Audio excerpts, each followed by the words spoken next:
প্রবর্তন করে গেছে ব্রাহ্মণরা।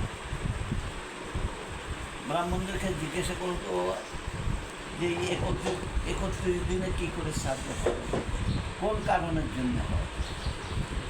যেমন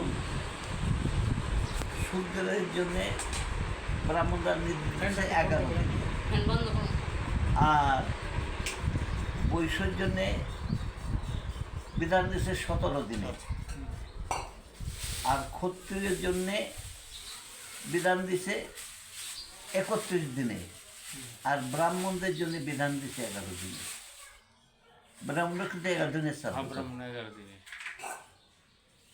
মানে এর কারণ হলো কি, আমি বলি শুনি।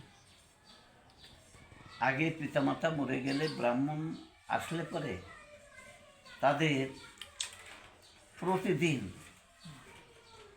1 কলসি করে ঘি দিতে হতো, তারপরে 100 করে মধু দিতে হতো।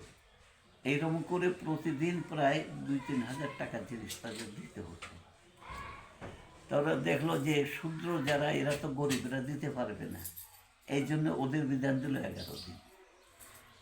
আর যারা বৈশ্য ব্যবসা ট্যাবসা করে এরা দিতে পারবে, এই জন্য ওদের দিল 17 দিন। আর যারা ক্ষত্র রাজকীয় শক্তি, এদের দিল 1 মাস। অর্থাৎ এই 1 মাস পর্যন্ত ব্রাহ্মণরা প্রতিদিন পাইত, আর মানে বৈশ্য হলে 17 দিন পর্যন্ত শূদ্রের কাছে পাত্র আগে। এই হলো ব্রাহ্মণদের কাজসাজি। কিন্তু আমাদের সনাতন ধর্মের বিধিমালা হচ্ছে বেদে। বেদে কি লিখছে সেটা দেখতে হবে। আমা মাগো একটু কথা বলিস, শোনো। মন্দিরে পূজা নেই, আমার কিন্তু রাত্রে যে পূজা দিতে হবে।